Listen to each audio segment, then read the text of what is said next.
Welcome to Politics Done Right. I am your host, Egberto Williams. This is the progressive program that will take the mystery out of politics. This is the program that will encourage you to make sure government becomes we the people. Whether you are liberal, conservative, or otherwise, you get to air your point of view. Remember, you can also send me a tweet to EGBERTOWILLIES.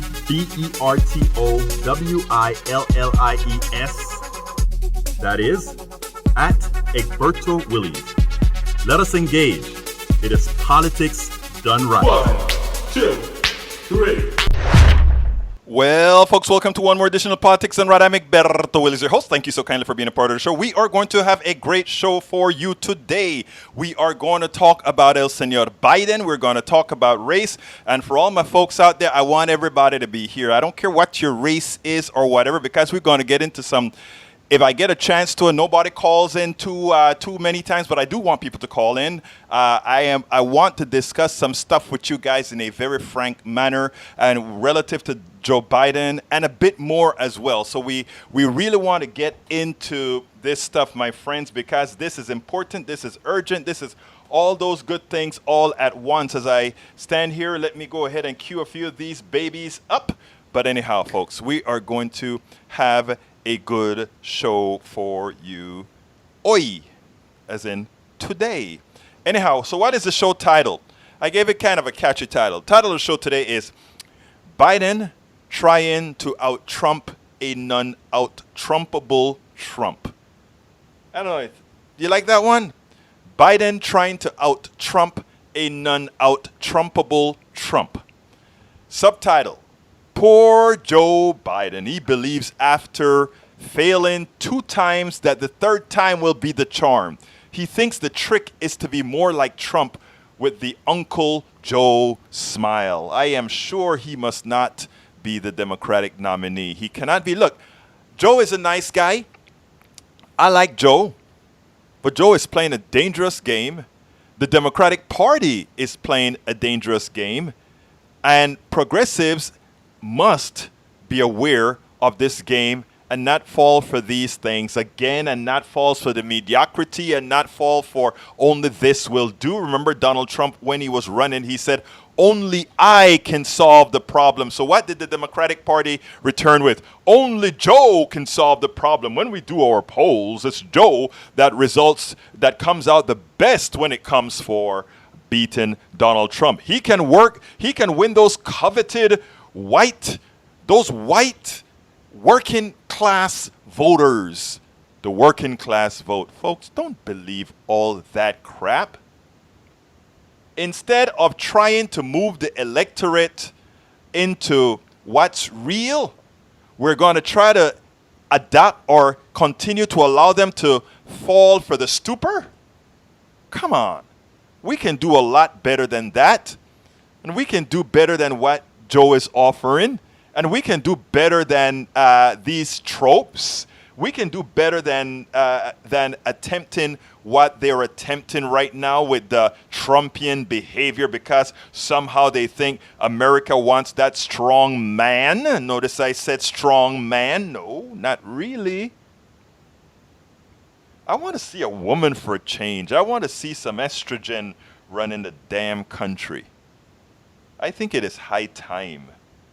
I think it is high time that we get away from what's going on. You listen to Trump today with his trying to be testosteronic, and then pulling back because he realized that testosteronic stuff wasn't going to work. Look, we have real issues, real problems, and we have people that are offering real solutions. I'm still a Bernie kind of a guy. But I will be happy with any darn good progressive. And right now, I'll be honest with you, folks, I am actually biased towards a woman. You know, and like I said, I mean, it is time. It is time. It is time. We need a different paradigm. We need things to go differently. So that is my take right now. But I want to get the program started. And the Uncle Joe smile with a Trumpian stance won't save Biden, is what I called it right now. The Uncle Joe smile with a Trumpian stance won't save Biden. Joe Biden believes that if he can out-Trump Trump, that he can win those coveted working class white voters. So he decided to use a strategic dog whistle that most did not hear and are not talking about, but those whose decibels level is blowing my head apart. I understood exactly what Joe Biden was doing. It is still early, so there is a good chance he will fade away. I heard recently that the plutocracy may be rooting for Warren as they see the leftward move of the nation. We need to prevent them from completely taking her soul by being there financially for her. And I keep saying her. Like I said, I have mixed loyalties right now, but assuming I have very mixed loyalties right now. But let me just say it this way, instead of just saying her. We have to make sure diligently that we support progressives at the grassroots level financially, meaning those candidates that are really grassroots. We need to get some promises that we are going to go out there and bust our butts. And I mean bust our butts on the ground. I mean bust our butts on the blogs. I mean bust our butts all over the place as progressives to push these people we claim we want to serve us as progressives, who don't need the plutocracy to get the monies from, who don't have to kowtow to the plutocracy, who doesn't have to go to the corporation and say, please, I beg you, give me the money. And the corporation then says, sure, we'll give you as much money as you want, as long as these are the laws you pass. We have already evidence that shows the wants of the people, the wants of the corporation, the wants of the people, the wants of the plutocracy. Less than 5% or so, don't quote me on these numbers, but about 5% of what people want, they get. About 90% of what, or don't quote me on the numbers, but the disparity is that much. The people who are served by our politicians are the corporatocracy, and it does not have to be that way. It is that way because those are the people that fund them, and they believe that they're funders. Those are the people who are going to get the voting for them. So please, people, progressives, it's not only about money. It's also about showing the will. It's also about showing the momentum for progressive candidates. It's being an unabashed supporter of progressive values. You know why the plutocracy is warming to Warren? Because she is starting to establish that unabashed support from people. So, today is Biden. Why Biden? Because what's happening right now, brothers and sisters, is we have a party establishment that is going out of their way to support Biden. And in as much as Biden has thrown out some dog whistles, we even have the POCs coming out in droves to give this guy a stand-in. We have them coming out. The POCs are out to support Biden now, man. Oh, God, I'm talking about establishment Democratic POCs. They're coming out. We got to give this guy some support. We got to give this dinosaur, this troglodyte, good man, but all those things apply. So, the truth of the matter is, I want to discuss what happened with El Señor Biden. But before I do that, I want to remind you of just a little snippet that's been played over and over again on TV, and I want to do the same here again, and then we'll take it on the other side. How does it feel that your Democratic rivals are implicitly saying that you have issues talking about race? they know better. Are you going to All right, thanks, apologize? guys. Like Cory Booker Apologize has for called what? Cory Booker's called for it. Cory should apologize. He knows better. There's not a racist bone in my body. I've been involved in civil rights my whole career. Period. Period. Period.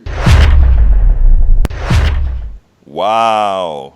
So you understand what went on there?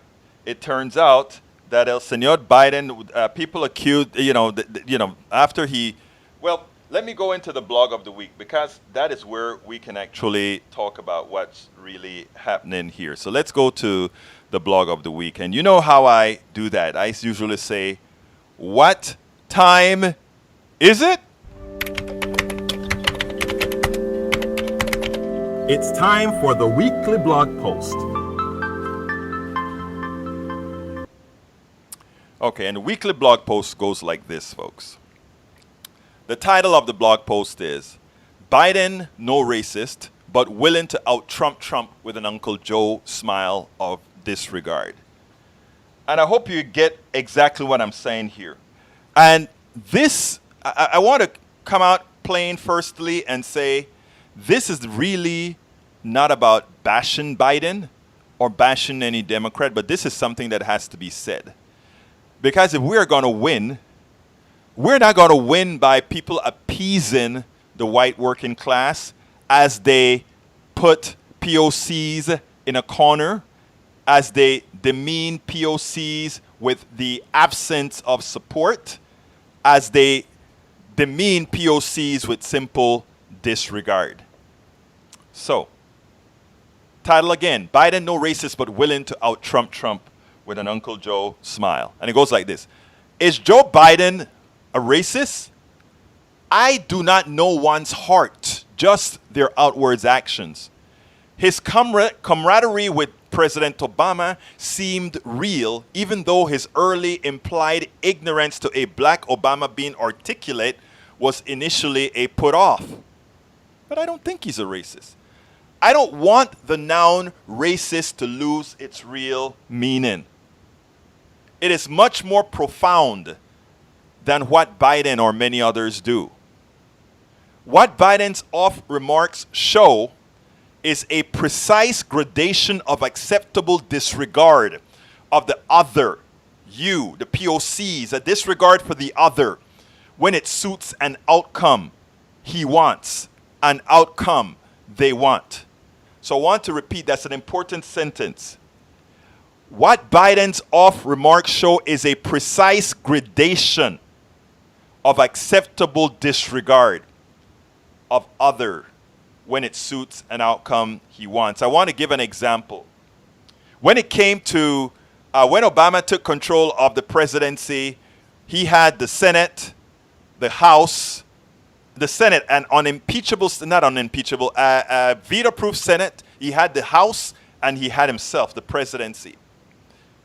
We know the problem with immigration. We know how difficult immigration was. But of course, we know that that was one thing that you probably needed that support to get rid of. And we could do a lot of things at the same time. And there were a lot of bad things happening in the country. And bringing up immigration may have been problematic, but it was a possibility. Also, better healthcare would have been possible. But we were able, as a country, to itemize what was most important, right? And we decided we are going to work on the issues that others really or feel are more important. And we forget all these years that been working on immigration and immigration and immigration and immigration that needed a support right now. So we told them to wait. Hey guys, wait a while. Wait a while. And for issue after issue that affects POCs, it's wait a while, wait a while, wait a while. When it's time to demean or disparse or whatever for a while, wait a while, wait a while, we're going to get to you. I believe Biden's overall goal was to show that he would do what it takes to get the job done for the American people. And that is what governing is all about. So we understand that. But there was some duality in his commentary, and it was purposeful. And it is these cuts, these small slices of skin, that we must not leave in the ethos lest the afflicted bleed to death. Lest the afflicted bleeds to death. Yesterday I wrote the piece, Trump and the GOP cabal want Joe Biden. Why? To destroy him, and they'll pin this tweet on him. Remember when Joe Biden referred to Obama as articulate, as if it was surprising to see a black person who could generate coherent English sentences? Do I think Joe Biden is racist? Absolutely not in the common notion, but there is an air of him looking at things through a pecking order. And that's why he could just go ahead and say, no, I'm sorry. The one who needs to apologize here is El Señor Booker. Why did he need to decorate his statement anyway? Well, I need to put it this way, because this is important here. Why did he need to decorate his statement anywhere with, he never called me boy, he always called me son? At least there was some civility, we got things done. Two things were wrong with that statement that had he been empathetic, he would realize. First, he was not called boy because the racists considered him okay for being white. In other words, he will work with Joe because of that.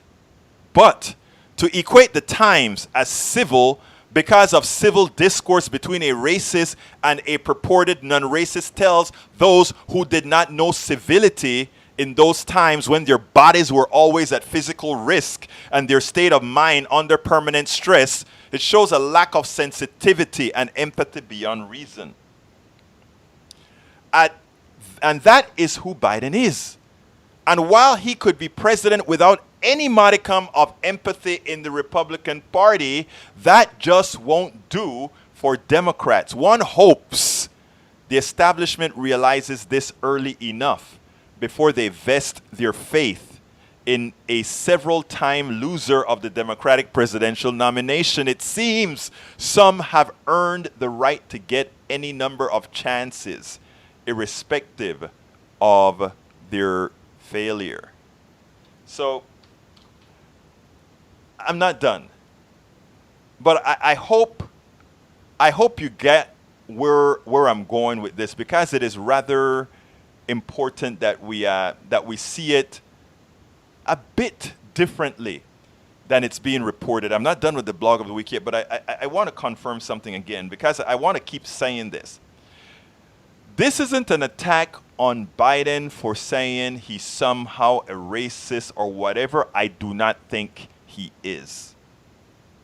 This is an attack on sensitivity. This is an attack on privilege. This is an attack on because I say so. Okay? It is so important. And by the way, it isn't the first time that he's used this, okay? I just found out doing some research that he's apparently used this. There were times that Joe Biden worked with Easterman or whatever the guy's name was in order to talk about not busing kids and all of that. So, let's be careful how we look at how innocent during the racist era, the super racist era in America, how innocent Biden was, because he had some issues himself as well, and his issues permeated the fact that he was surprised of Obama's articulateness. Should say something. It should mean something. But continuing, Biden is old with a patriarchal view of society where one must not question his stature or commentary because he knows what he means. What he wanted to tell are two messages. Like Trump, he apologizes for nothing. And like Trump, he does not mind using dog whistles explicitly targeted at white working class people who have yet to realize that it is their own that's eating them whole and not the other. But it takes effort to educate. Let's appease their ignorance one more election cycle as we ask the others to wait for policies that bring true equity to all. Let's just say, wait a second, guys. We just need to win this one. Our most important thing right now is to beat Trump. Forget about everything else. The most important thing is to beat Trump. That's what we want, to beat Trump. For whom? To beat Trump. For whom? To beat Trump. Why? To beat Trump. We need to stop asking Biden for an apology. We just need to enlighten our fellow Democrats that the old Democratic establishment method is no longer viable. Stop disregarding the pain of the other to fool the white working class that you are fighting to restore to them what they only had an illusion of having. And yes, Joe Biden is that white moderate Dr. King warned us about. Look that up. I have it linked in my in the blog for this show. But that is exactly what we were warned about. Folks, the telephone number is 646-716-5812. Again, that number is 646-716-5812. I would love to hear from you. I would love to hear your side of the story. I would love to hear if you agree, disagree, concur, or not, because this is an important issue.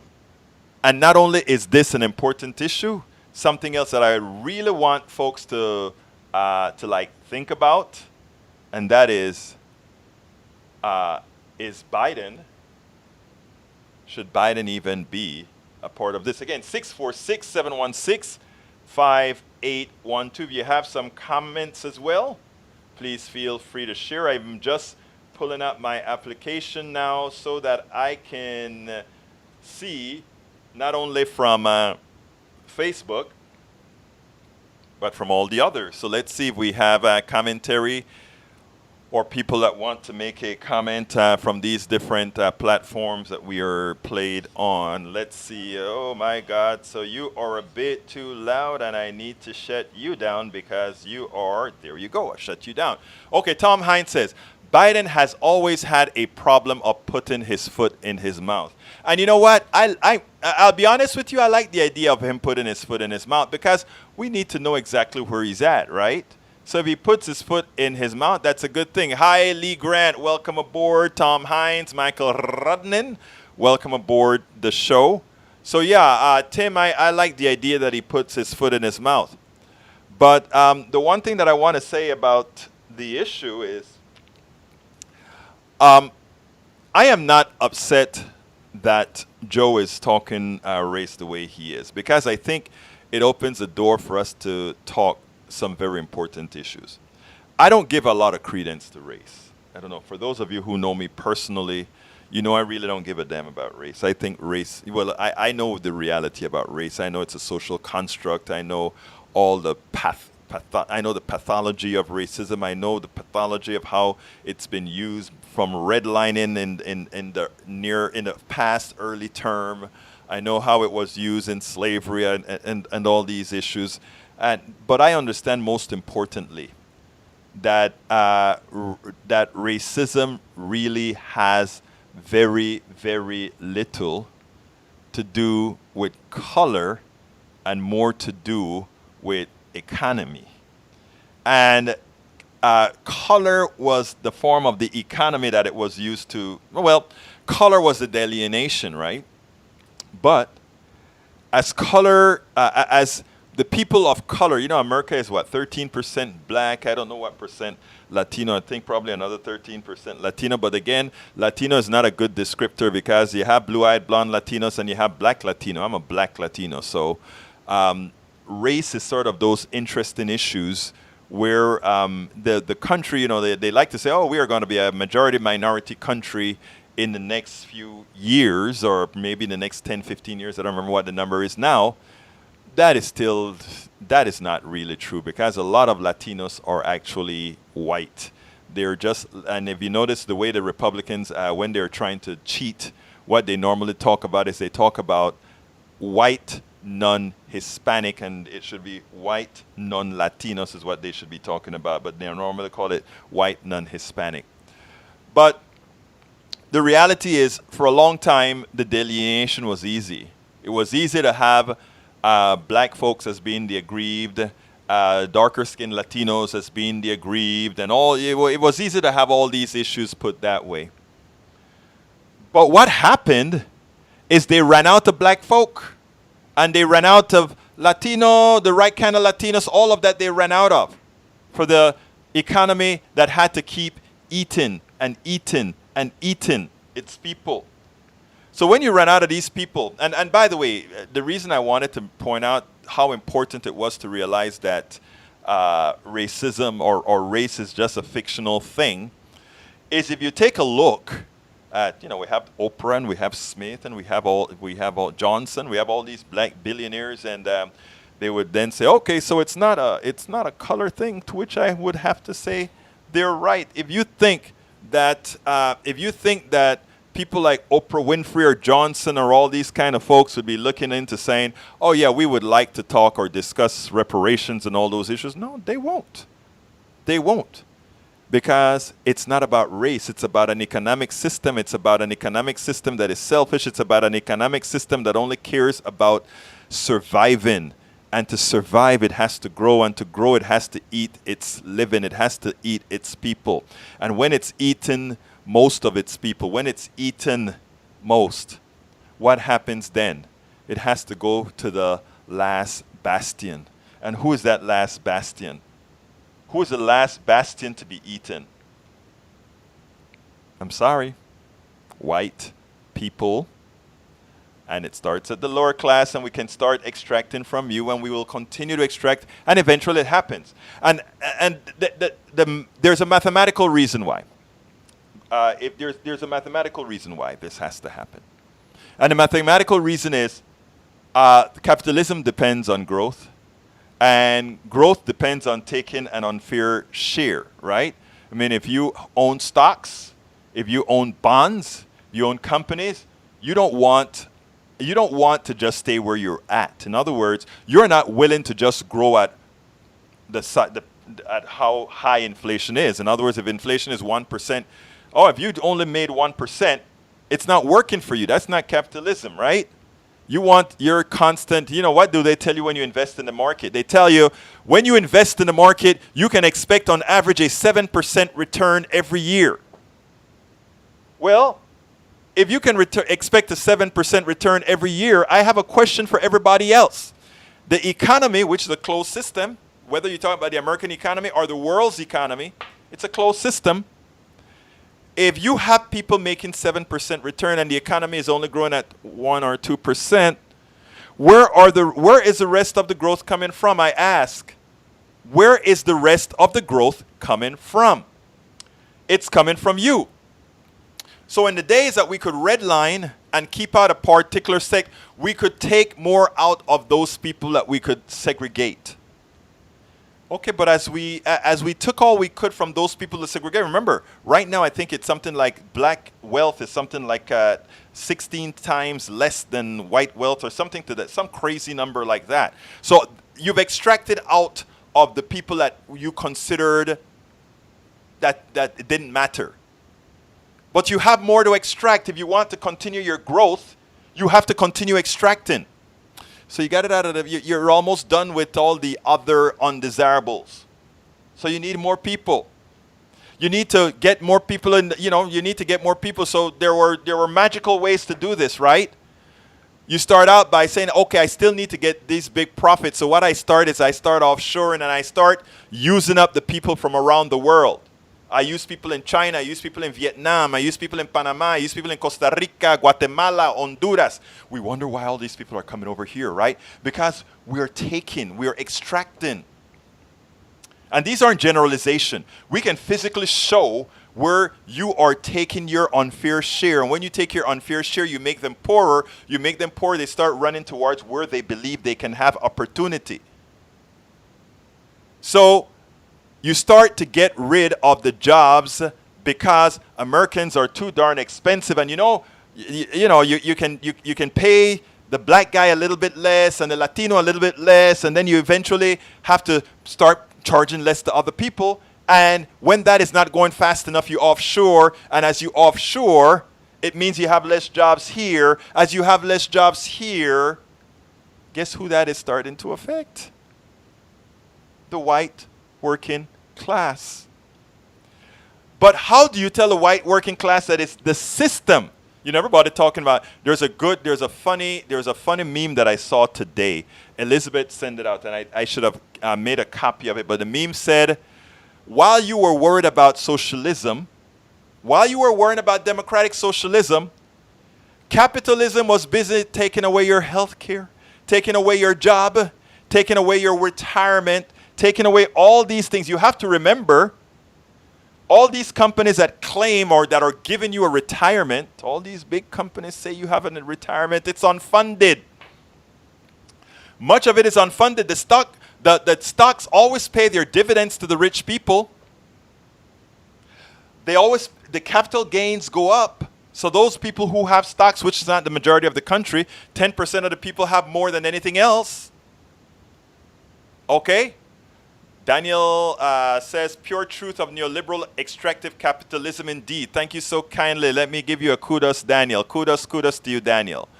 So, I mean, so the truth of the matter is, as I said from the meme, you've been extracted from. So now, all these, the meme said, yeah, we took your retirement, we took all of that. Now, a lot of people will sit back. They love this form of the economy so well. After all, I work for Exxon, I work for Shell, I work for all these great big companies, and I have my retirement. Your unfunded retirement is what I wanted to say.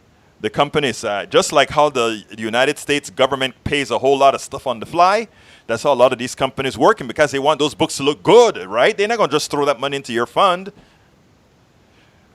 But here's the kicker that they know. What they know is something that is very important. They can default on your retirement and the government has to pick it up. Remember, they own the politicians. So there are laws now that, okay, if your retirement disappears, well, the government takes it up on pennies of the dollar. If you doubt that, ask the people who work for, I think it was Continental Airlines. One of the airline companies lost all their pension and they got pennies on the dollar.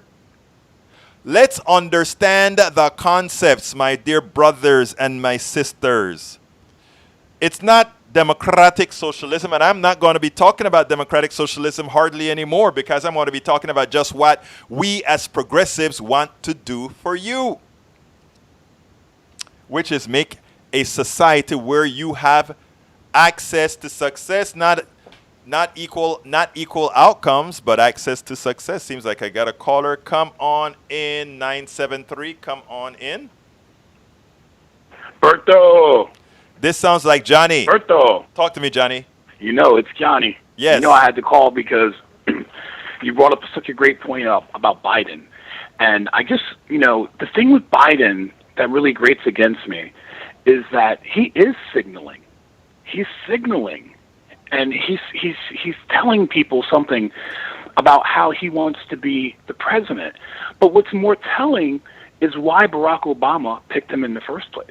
Probably for the same reason. And I believe that exactly, and that's exactly it, that Biden was basically the wink and the nod that the plutocrats needed to say, okay, Obama, this black president, Biden will keep him in check. It was supposed to be, oh, this is the guy that's going to be able to go into Congress and help me get deals done. But that didn't happen. Right. And in fact, it was the opposite signal, which was, don't worry, Biden will keep this wild Negro under wraps. And it's not only that, it is also that by having Biden there, remember the dog whistle. I don't know if you heard my blog of the week, but I said that when Biden look, this was a fortuitous comment that he made, and this is what people don't understand. And a lot of folks won't get it because they just look at it as, oh, this is Biden being Biden. But that was a calculated statement. I understand, Johnny, that the people in Biden's campaign did not want him to use the example of those two segregationist senators, okay? They didn't want him to use it, but he wanted to use it, and this is what he did. And this is why I said it was purposeful. The comment where he said, I don't remember the name of the senator, called him, he didn't call me boy, he called me son, right? That there was no need. The concept that he claims he wanted to get over to people was that I can work with anybody, and I applaud that. I am very much in support of talking to the most racist Trump voter. Not all of them are, but I am willing to talk to all of them. I'm willing to sit down and break bread and have coffee with everybody and try to because I'm not trying to be their friend. But see, but this is where I have to part with you. I got you. I know. When I was growing up, yes. When I was growing up, I made the mistake of thinking that the issue with white America was that they didn't know, and that what was needed was that they just needed to find out. No. And that's where I was wrong. And I was wrong there because there was this movie that came out in the 70s called Roots. I remember it. And it was a very powerful movie. And it was really one of those things to start this national dialogue about where we were as a country. This was during the Carter administration. And I would just simply say, it was the hope at the time when I was a super kid that I thought, wow, I'm going to be able to grow up in a world where this stuff will not exist anymore. Right. But what we didn't understand at that time was that every generation has to be remade into, I don't even know the right word to use to describe what black people are, but they're not citizens. Well, so every generation of black America has to be stripped of their citizenship, and this has to be done actively. And so this idea that white people don't know, I used to believe that. No, but I don't now, believe. No. You see, Johnny, let me experts. You're right, and let me tell you something. Okay, you're right. I mean, there a large. Look. There are 33%. I have this 33, and it goes this way. 33% of white people believe in true equality, and they believe that you are just as good as them. The other 33% think the other 33% is where Biden resides. That is the portion where, as folks would say, and any white folk that want to call me now, call me and let's discuss this. You can call in. I'm very open in the way I discuss race. The other 33% is like, okay, yeah, let me finish, Johnny. All right, we're cool. Just don't marry my blue-eyed blonde daughter. And then the other 33% are just outright racist. Okay? So I have that gradation, and I'm talking from somebody who has a whole lot of relatives that are married, intermarried, all that kind of stuff with just about everybody. I understand that. So what I'm saying is, that is the scenario. Do you think it's possible? Go ahead. Do you think it's possible? Do you think it's possible that a person could be a quote unquote white supremacist without being a racist? Yes. Absolutely. I think so too, and I would argue that I could understand, and I've actually had these conversations with some white people that are like, look, I'm not really racist, but I am comfortable with the white power structure. But that's the thing about it is this. Here's the deal that I'm trying to get to you, right?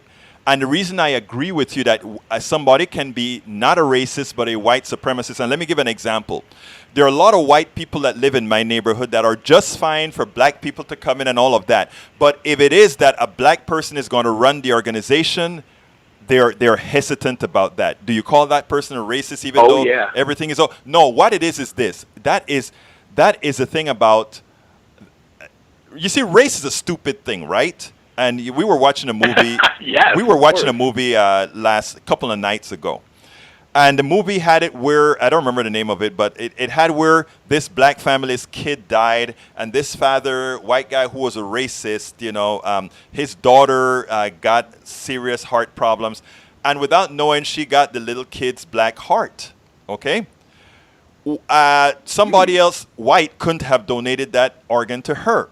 Race is so stupid and insidious that most people don't quite realize these sort of concepts. I use Oprah a lot of times. Like, do you have more in common with Oprah, or do you have something more in common with your white neighbor? Half the times you're gonna have more in common with your white neighbor. Okay, so the thing here about that why I tell you I talk to people is I'm not trying to talk to that thing that occurs in the medulla. Well, you're a doctor. You know that part of the brain where you have the first reaction to the amygdala. Exactly. So I'm not. That's not where I'm trying to talk to. I'm trying to talk beyond that because everybody has that. Let me go further because let's talk about the black race right now, Johnny. I am a dark-skinned black person. There are some black folks that are also darker than I am, and there are black folks that are lighter skinned than I am. And within that community alone, we have the same things that we are going to accuse white people of, just without the power component many times. Oh, for sure. Likewise, for sure. within the Latino community, there is a phrase that's used in the Latino community all the time. Vamos a mejorar la raza. Okay? Or se metió con la selva. And it goes like this. It means like a Latino person marry a full black person. They said, oh, you've gone to the jungle. But a Latino person marry a white person. They said you're improving the race. I go now to China. There are the people who, they're the indigenous Chinese. They look, to us, they look just regular Chinese, just a little darker hue. But the same kind of gradation you have in the United States within races and without races is what you have. So the dynamics is complicated and rather insidious and stupid. So what I do... Berto, go ahead. You're suggesting, if what you're saying is right, and I believe it is right, if what you're saying is right, then this construct that we're looking at isn't a nationalist construct. It is a worldwide construct. Yes, for example, it is. Yes, do you think that it's an accident that all of the mineral rights, the oil rights, all of the things that generate real wealth in Panama are owned by white people? No, it's not. It's by design. It's white supremacy. Only in Panama. It's in Panama. It's in America. Yes. And you know what? Here's the kicker. It's also China. Yes. You would think the Chinese own China. Yes. The Chinese do not own China. Great Britain. And that's where I have the problem. This is a worldwide construct. And so this is where this is bigger than just America. Exactly. And when we look at it that way, brother Johnny, it's a lot easier for me to talk to the Trump voter. Because I understand the deep conditioning that we're talking about. I can't hate anybody for the way the world was conditioned. Initially, we were conditioned based on differences. The mandula, what do you call? Help me out. You're the doctor. Medulla? The amygdala. Amygdala. The amygdala. Initially, anything that looked different, whether it be made that reaction that danger, danger, danger, but that has subsided as we created societies. And we also know that we get further as a society, and you can have more extraction with cooperation. So cooperation is actually greater than this perception that our natural state is war. Exactly. But Berto, you really start talking about these deep philosophical issues about like what is man's natural state, and also what do you do with the people who you don't desire to be in your country? Right. Or the people who you have to extract the wealth from. This issue that, let's just take the German Holocaust, for example, where that was basically just theft. The whole thing was set up under the disguise of theft. And by the way, the Nazis get all the credit for that awful situation, but the Americans supported them. The Rockefeller family, the Vanderbilts, the Carnegies, they were the ones that supported that. And what I'm saying is that, at some point, we are going to have to make this decision and really come to grips with what we're going to do with the resources on this planet. And to me, the only way forward is cooperation. But I can understand where people have a vested self-interest and years and years and years of working within this paradigm, and they don't want equality. They don't want fairness. They don't want their kids Johnny, have to compete on equal footing against the world. Johnny, can I make a comment there? Let me tell you what you're. I mean, let me put a corollary onto what you're saying. It's not the natural state of people. It is the people in power, and the people in power, meaning those who run the capitalist system, are usually very selfish, self-centered people. What I mean by that is this. Oh yeah, the plutocrats. Yeah, and let me explain something. This People is like real. to say, you remember that movie Wall Street, where that guy said greed is good, and he was talking all those Gordon things. Gekko, yeah. But here's the deal, and he gave the implication that all people are greedy, and that is the way society moves, and that is the way you get an economy going. It's about greed. To which I had to say to everybody, if people were as greedy as these plutocrats would like you to believe, we would be in a state of constant chaos. People are not greedy. People just want to survive. Otherwise, if they were greedy, the plutocrats would not be plutocrats because other people would be fighting them for what they have. The reality is the plutocrats are those people that are the super selfish, the super all these things on steroids. And that's why $1 billion is not enough. They need 2, and then they need 4, and then they need 8. So we the average human being that has enough to eat, enough to do, they are good people. And that is what I've been absolutely. But what I've also been noticing is this. It's not only that they're good people, is that they are also easily made fearful. And when I talk about talking to other people, and when I talk about really talking and hugging and saying, hey, how are you doing, and all those things, the reason I do that is, and even if somebody is calling me the N-word or whatever they want to call me, for me it means nothing, because I am so into knowing what humanity is all about that there's nothing you can call me that identifies me with what you say that is derogatory. So therefore, I can always address and you. You're following in the same footsteps as a Gandhi, as an MLK, as a Che Guevara. But I'm not a pacifist. That what you're doing is. But I'm not a pacifist. Well, and I totally appreciate that, because in my mind I'm like, it can't just be this thing where we continue to be the cannon fodder for this invisible war. I disagree with Martin Luther ultimately, King. I disagree with Martin Luther King, and that is the reason I got in trouble in the Afro-American Culture Committee, because I disagreed with Martin Luther King. I agree. Go ahead, I'm sorry. But he was compromised. He didn't have a choice. MLK was compromised. They had the goods on him, and they wouldn't let him really be able to go tell his tale. They literally commandeered what he was going to say, and conscripted it, and repackaged it. And this is what I keep trying to tell people, that America is a very interesting place, because all of these ideas and concepts have already been hashed out, and this was done in the early 1900s. Right. So even though we're in 2019, we're just rehashing a lot of the arguments that have already been made. And I would just remind people, there was the only religious sect that really protected black people were the Quakers. I didn't know that. Everyone else, the Quakers were the only ones, the Society of Friends were the only ones that were strict abolitionists from day one. Let me cut you a second there, because Michael Rudnin talked about was MLK compromised. MLK, there are some issues with that, and with MLK and the FBI and what they had on him. Michael Rudnin, in fact, there's a new story out that the media has been trying to hold back, that the FBI released and all of that. And there's some anyway. Let me jump to this other call real quick. 202, you're on. Come on in.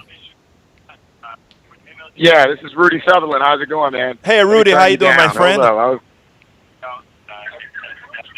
Hold up. I think there's a delay on here. Yeah. Go ahead and turn the radio off, and go ahead and talk, Rudy. Okay. Hey, listen. You know what? I was listening to you, and I'm a high level, more of a macro commentator. Yes. Look. what we need to do. I saw a graph. I was looking at it, and it amazed me how the top 1% of our country has made something like 16 trillion since 1989 Right. in additional Yep. wealth, and I saw that. the bottom like 50% or whatever has flatlined, literally, and dipped. And here's what we have to do, Egbert. I'm telling you, man. I hope you at some point touch on this. You know, there's consumers. It's almost like, you know, wolves and sheep. You know, those of us in the business community, you know, we sell and we understand how to create wealth, right? We understand, you know, how to sell what the market wants, as opposed to being strictly a consumer. I don't think in America there should be one person without a business. You feel me? I mean, there's because you now with the internet you can sell overseas. You can do so many different things. So even if you have a job, I won't let poor people and people who don't have not bought into the American dream off the hook. Rudy. The bottom line is this. I agree with Rudy. Here's the deal. opportunity. Rudy, listen to me, man. I want to bring in somebody that's local, but I want to tell you I agree with you. Stay with me a while. I just want to bring this call in real quickly, and then I'm going to come back to you, Rudy. In fact, today I may have to extend the show a bit. Go ahead, 832. 832. Yeah, this is Roger Garcia.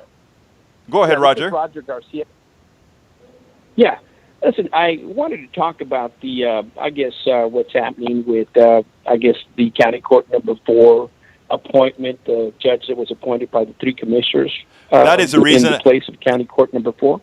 That is the reason I took this call, because I had a feeling that this is what we're going to be, that I was going to hear a call about this. So when I saw a local number, I wanted to bring that in. Johnny and Rudy, hold on with me. This is a local issue that I think needs talking. Talk to me, Garcia. Let me tell you, there's a situation here, as you well know. William Bill McLeod was elected in the 2008 cycle overwhelmingly by almost 700,000 county voters.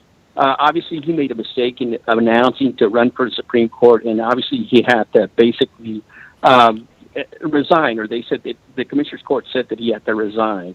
They could have kept him as a holdover judge, and what happened is the 3 commissioners that are Democrats that you would think would back up a Democrat candidate, and I say Adrian Garcia, Rodney Ellis, and Lena Hidalgo, basically voted to appoint their own judge, Leslie Briones, in County Court number 4. And the reason that they said that they wanted to do that was because they didn't want a conflict of interest to occur where basically the appearance of impropriety would basically come up, where they would say that Judge McLeod would be favoring the county on a lot of cases because the county did him a favor and kept him as a holdover. Now, they appointed this Leslie Briones judge, and now it appears that they're basically supporting her in different basically fundraisers. They're basically coming up and being sponsors on her fundraisers that she had. In fact, she had a fundraiser. That is what I did notice. Ago. I noticed. I saw my Facebook wall blew up when I started to see that the 3 commissioners that pretty much got rid of the duly elected commissioner by a landslide, they are now supporting, going actively and raising money for the judge that they replaced him with, which seems like sort of quid pro quo to me, and I think probably warrants some investigation. So, I mean, here is the deal. When I saw that report this morning, or when I saw the advertising for that this morning, I said one important thing, Senor Garcia, and it's the following. It is imperative. It is imperative if we are to have a real democracy. It is imperative that in the case of this particular story, that progressives get activated to ensure that we do not allow this type of horse trading. Specifically, we cannot allow elected officials to decide who the other elected officials are going to be. And we cannot allow elected officials to can elected officials on technicalities. Otherwise, the system breaks down. What this requires, This requires that we have a progressive movement for 2020 that is active and supersedes money. Go ahead, Garcia. Yeah, Sure. Wait a minute. I Let mean, me jump in absolutely. here. I mean- Can I jump in here without? Sure, Rudy, come on in. Can I jump in here? Yes, Because Rudy. Yes, I know. I'm very familiar with this issue. Here's what you got. The leg of this is to know the law. See, here's what happens. You know, if you know the law, it's not about being fair. It's not about being right or wrong. It's about what has already been codified. Now, if this guy was on top of his game, he would have done the due diligence to know that he had the probability, just the probability, you know, and of being taken out of office because of the fact that he ran for that next position. I mean, that's just common sense. And here's when you talk about progressives. Here's what I hear. Let me tell you something. You can rant, rave, you can vote. You can vote. But a substantive vote based upon codified law. I want to hear one progressive ever talk about teaching the common man the law of the land. People come here from other countries and know more about the legislative process and the laws where they are. Why? Because they have to study them to get citizenry in the first place. Well, that's what people occurred. Who live in America. Rudy, that's what occurred with me. I had to learn the law. But let me tell you something else, okay? Let me tell you something. First of all, Sure. I am not going to deny that before anybody makes a move, maybe they should go ahead and research certain things. But, you know, we can name a lot of incidents like these that occur on a daily basis with politicians. I mean, it occurs on the federal level, it occurs on the local level, it occurs on the state level. The thing here is this. We have the law, and we also have the people who voted somebody in. If there is an escape clause, Rudy, for a duly elected person in a landslide, we should err on the side of the population. If after this has been revealed, Why? Wait a minute. Why? That's your opinion. But No, but it's that's not an the thing. opinion. Here's the thing, Egberto. It's You're not an a- opinion. No, It's not an I'm with opinion. you. No, listen. Wait a minute. Hold up. Listen. Listen. I play. You got to play the game. Yes. This is America. Yes. Listen. This is America. America is a game not unlike Monopoly. I agree. The rules are rigid. And there are people that adhere to those rules, Yes. and there are people who say, well, you know what, I know the rule, but let me go ahead and not exercise that. What I'm saying is that if you want to do something, what you want to do is make sure that you err to the conservative side of caution. Yes. And I'm saying to you that, listen, I'm saying anybody watching or Listening, watching yeah. the situation unfold, it's a lesson. It's an unintended consequence. And you're of right, the fact Rudy. that- Rudy, let me agree with you here. Go ahead. Let me Go agree ahead. with you here. You're Okay. right that it's a learning experience. I am right that given that the Constitution gave two options for a resolution, the option that created the least disruption should have been used. What we are seeing right now seems like a collusion. In other words, somebody taking advantage of this particular technicality, which is why I am saying going forward, remember, this judge that got removed didn't fight it. He said, well, if I'm removed, I'm just going to run against for my office. And what I'm telling progressives here is, given that we saw this as a run around, in other words, nobody's denying the mistake that was made. I'm saying, since we see this as a coup, however, a technical coup, not an official coup, a technical coup, if progressives are to show their tease this time around, it is imperative that they show that this judge that got removed had the support that we are claiming he had. And that would be the mitigating factor. Yeah. That would be the resolution. Let me give Well, Mr. why not? Garcia. Why Hold not? on. Let me give Mr. Garcia time. Well, if I could say something, Okay, Rudy, go if I ahead, could go ahead. say something, Yes, please, sir. Let me talk, Go ahead. please. Let me tell you, the logic that they used to remove Judge McLeod was that they didn't actually want any of the cases appealed into the appellate court. And when I say the cases, I mean the cases involving Harris County. And there are quite a few cases, by the way. There are thousands of cases on eminent domain that involve Harris County, where they're basically trying to take land for specific right-of-ways or for the flood control division or for moving water from one side to the other. And the reason that the commissioners gave at the time that they would remove Bill is because they wanted to basically not have any appearance of impropriety. Okay? So assuming that we went with logic that they used to remove him, then it really goes against the logic that they used to try and basically support and have their names being have permission to use their names as sponsors to raise funds for this particular judge, because that in itself also but the irony and hypocrisy, the irony and listen, the irony and hypocrisy that you're speaking about, I don't deny, but I'm saying that irony and that hypocrisy is made valid by the duality within the law. And what I'm saying is that the progressive argument, if you really call yourself a progressive, is not let's just vote and try to get somebody else or get this guy back in office or whatever the case may be, but why not talk about the actual legalities that made it possible for that duality in choice to be available. Okay, time out, Rudy. Time out. Rudy's right. Rudy is absolutely right. We need to talk about the duality. We need to talk about that for sure, as far as getting rid of the duality. And secondly, we can walk and chew gum at the same time. We can get the will of the people at the same time that we educate the people. We can do them both. Exactly. That's exactly it. Berto, you hit it on. You hit the nail on the head.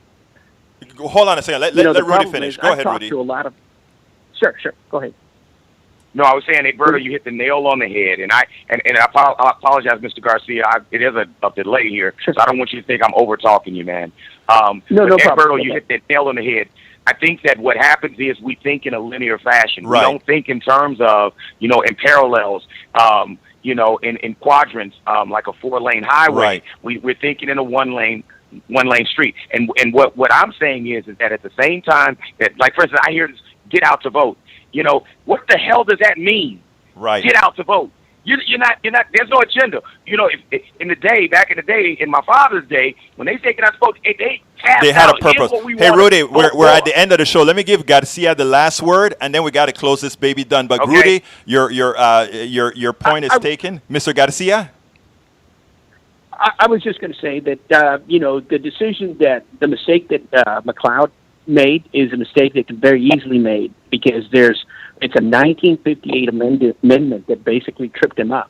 It's a 1958 amendment that is easy to file a lawsuit on and basically complain about equal protection and due process.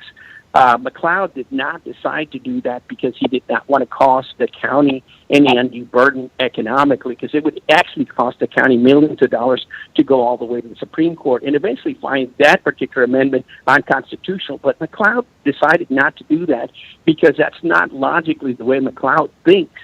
He didn't want the county. They could use those millions of dollars to do something for the poor or for the uneducated, or do something for people that need health care rather than spend money on legal fees. Correct. Well, I don't, Mr. Garcia, with all due respect, sure. I know what you're saying. I hear what you're saying, but let me tell you something. Hey, guys, Rudy, I'm sorry I got to stop you. Rudy. Critical thinking, you can't do it. Okay, buddies. He wasn't going to do it. I got to tell everybody goodbye. We'll hey, guys, look. Thank you. Look, No, Rudy, thank you for your insight as usual. And Senor Garcia, I appreciate you calling in. And, no problem. I think I want to make one final statement on this issue.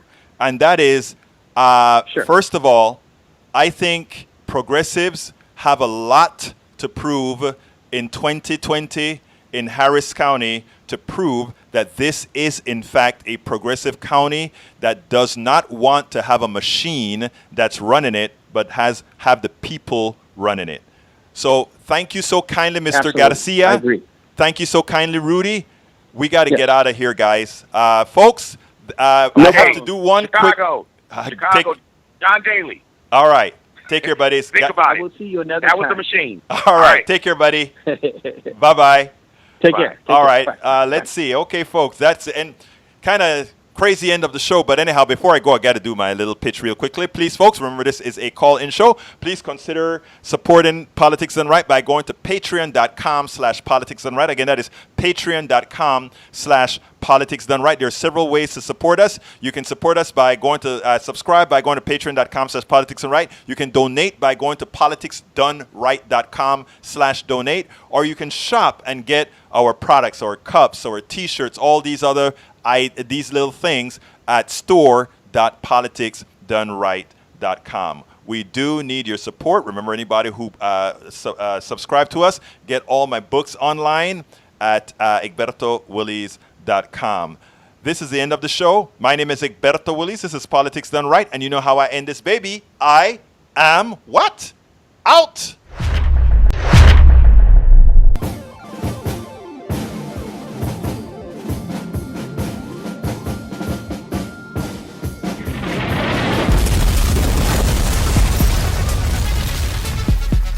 Welcome to Politics Done Right.